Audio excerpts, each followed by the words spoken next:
सियासी खबरों में सबसे पहले बात कांग्रेस और आप के बीच हुए गठबंधन की। 5 राज्यों में कांग्रेस और आम आदमी पार्टी का गठबंधन हो चुका है, लेकिन असली सवाल राजधानी दिल्ली का है। क्या दिल्ली में आप कांग्रेस का गठबंधन बीजेपी को टक्कर दे पाएगा? आखिर इस गठबंधन के आगे चुनौतियां क्या हैं, बताते हैं आपको।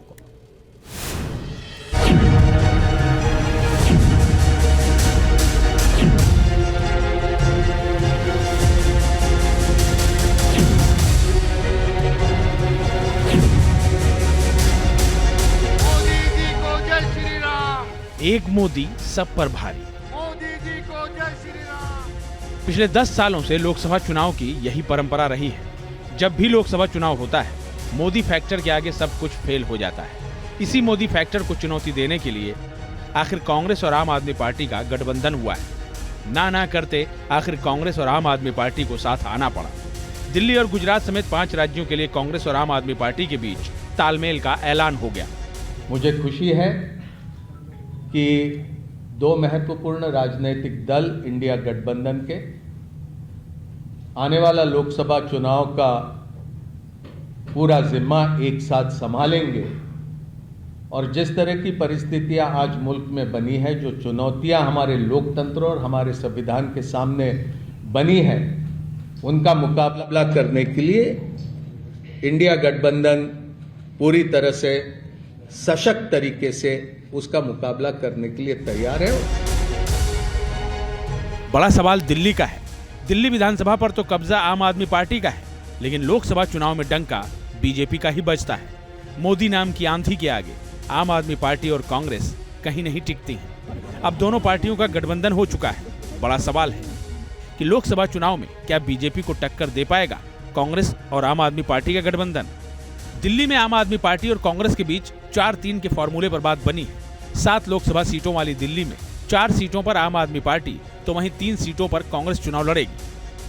पश्चिमी दिल्ली, दक्षिणी दिल्ली, नई दिल्ली और पूर्वी दिल्ली पर आम आदमी पार्टी चुनाव लड़ेगी, तो वहीं कांग्रेस चांदनी चौक, उत्तर पूर्वी दिल्ली और उत्तर पश्चिमी दिल्ली सीट से चुनाव लड़ेगी। पिछले 2 चुनावों से लगातार दिल्ली की सभी 7 सीटों पर बीजेपी का कब्जा रहा है, लेकिन आम आदमी पार्टी को भरोसा है कि इस बार वो बाजी पलट देगी। तो देश हित को देखते हुए हमने ये सीट शेयरिंग करी है। देश हित को देखते हुए हम इस अलायंस में साथ आए हैं। और जैसा मैंने कहा, चाहे दिल्ली हो, चाहे हरियाणा हो, चाहे गुजरात हो, चाहे चंडीगढ़ हो, चाहे गोवा हो, हम मिलकर मजबूती से चुनाव लड़ेंगे और हम चुनाव जीतेंगे। भले ही कांग्रेस और आम आदमी पार्टी के बीच तालमेल हो चुका है, लेकिन 2019 के आंकड़ों पर गौर करेंगे तो दोनों के लिए लड़ाई आसान नहीं है। 2019 लोकसभा चुनाव में भारतीय जनता पार्टी को दिल्ली में करीब 57% वोट मिले थे, वहीं कांग्रेस को करीब 23% और आम आदमी पार्टी को 18% वोट हासिल हुए थे। अगर दोनों के वोट प्रतिशत को मिला भी दिया जाए तो यह आंकड़ा करीब 41% ही पहुंचता है, यानी बीजेपी से 16% कम। सवाल है कि 16% वोटों का अंतर कैसे कम कर पाएगा आम आदमी पार्टी और कांग्रेस का गठबंधन। यही वजह है कि बीजेपी गठबंधन को कटघरे में खड़ा कर रही है। जिन कांग्रेस को गाली दे देकर 15 साल की सत्ता से हटाया था अरविंद केजरीवाल ने और आम आदमी पार्टी ने, आज वही अरविंद केजरीवाल राहुल गांधी जी के साथ रोटियां तोड़ रहे हैं। तो इनका चरित्र अब समझ में आ रहा है।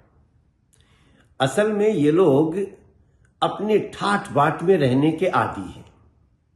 यही कारण है कि करोड़ों की लागत से, जनता के करोड़ों रुपए से शीश महल बनाना, राजमहल बनाना, जेट सिक्योरिटी लेकर सुपर वीवीआईपी की तरह जिंदगी काटना, यही उद्देश्य था शायद इनका। एक तो गठबंधन देर से हुआ है, नेताओं में तालमेल तो हो गया है, लेकिन जमीन पर कार्यकर्ताओं का मेल कैसे होगा। इसके साथ ही लोकसभा चुनाव में मोदी फैक्टर की आंधी का भी सामना करना है। आम आदमी पार्टी और कांग्रेस गठबंधन की सबसे बड़ी अग्नि परीक्षा है। क्या ये गठबंधन बीजेपी को चुनौती दे पाएगा, या फिर पिछले 2 चुनावों की तरह ही ये कोशिश भी नाकाम ही साबित होगी। मणिदीप शर्मा, न्यूज नेशन, दिल्ली।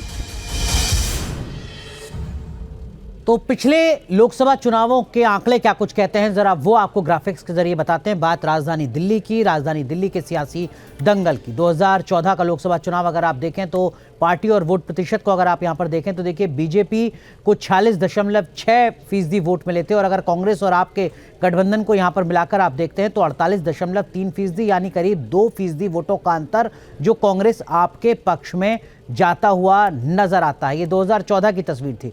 2019 की तस्वीर अगर आप देखें तो 2019 के लोकसभा चुनाव में भारतीय जनता पार्टी को 57% वोट मिले थे, लेकिन यहां कांग्रेस और आम आदमी पार्टी का जो गठबंधन मिला हुआ अभी नजर आ रहा है उसका बहुत ज्यादा असर नहीं नजर आता। 2019 में दोनों पॉलिटिकल पार्टी का कुल मिलाकर जो वोट प्रतिशत था वो 41% था, यानी दोनों पॉलिटिकल पार्टी का वोट प्रतिशत 16% कम था भारतीय जनता पार्टी को राजधानी में मिले जनादेश के मुकाबले। 2015 के विधानसभा चुनाव की अगर बात करें तो उस चुनाव में भारतीय जनता पार्टी को 33% वोट मिले थे। ये 2015 के विधानसभा चुनाव की बात हो रही है, लेकिन 2019 के लोकसभा चुनाव में बीजेपी को वोट प्रतिशत 33% से बढ़कर 57% तक हो चुका था।